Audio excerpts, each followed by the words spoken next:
Début mars, les marchés financiers ont commencé à réagir au risque de guerre commerciale entre les États-Unis et la Chine. Alors, dans un premier temps, l'acier et l'aluminium étaient concernés, puis les autorités américaines ont élargi à une liste de produits liés à la propriété intellectuelle. Les autorités chinoises ont répondu immédiatement en montant également des taxes sur des produits américains. Au total, on parle d'une cinquantaine de milliards de dollars de produits importés dans les deux cas, c'est-à-dire un montant relativement faible qui ne remet pas en cause notre scénario de croissance de l'économie mondiale. Nous pensons néanmoins qu'une guerre commerciale importante est un risque dont il faudra tenir compte éventuellement. Mais pour l'instant, c'est la menace de la guerre commerciale qui a un impact sur les marchés financiers. Nous pensons que tout le monde a à perdre dans une guerre commerciale réelle et donc la négociation va prévaloir.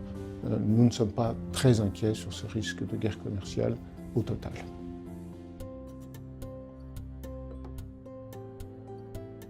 Les marchés se focalisent sur le risque protectionniste, mais il y a d'autres sources de risques, d'autres sources de volatilité dans le futur immédiat. Alors tout d'abord, il faut garder en mémoire que la consolidation en janvier a commencé parce que le risque d'inflation aux États-Unis était devenu plus sérieux, tout simplement parce que la hausse des salaires avait été un peu plus rapide qu'escompté. Ce risque d'inflation continue d'exister. Si l'inflation venait à accélérer, la Fed ferait plus de resserrements que prévu. Il y a également un risque du côté du secteur technologique. On parle beaucoup de régulation du secteur technologique, qui est particulièrement important pour les bourses américaines ou pour les bourses asiatiques. Là, il s'agit de protection des données personnelles, voire de réglementation plus stricte sur l'imposition des grandes sociétés multinationales. Enfin, il y a d'autres risques, par exemple en Europe, sur le risque politique, en Italie. Après les élections, on n'a toujours pas de majorité claire. Une coalition devrait se former, mais c'est encore en discussion. On constate également un risque géopolitique qui pourrait revenir sur le devant de la scène, par exemple à cause de l'Iran ou à cause de la Corée. En conclusion, et c'est important, il existe donc beaucoup de sources de volatilité pour l'année 2018. Cette volatilité va rester élevée. Mais nous pensons que ces sources de volatilité sont également des opportunités qui vont permettre de renforcer les positions avec des points d'entrée intéressants.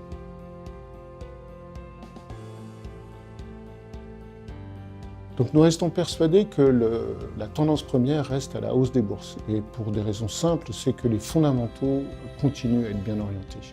Et il y a trois fondamentaux qui sont bien orientés. Premièrement, la croissance économique, elle est globale.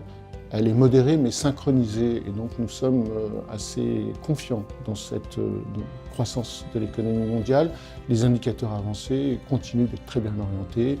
On est sur des points hauts cycliques. Deuxièmement, l'inflation reste faible et donc les resserrements de politique monétaire vont être très modérés, y compris dans les pays qui sont en avance dans ce cycle économique, c'est-à-dire surtout les États-Unis et la Grande-Bretagne.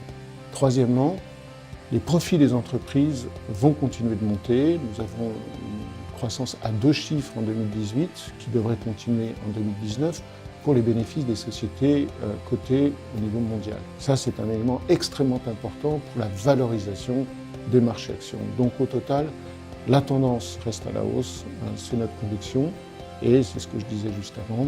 Il faut profiter des phases de consolidation, des phases de volatilité élevée pour renforcer les positions. Nous n'avons pas changé nos recommandations régionales.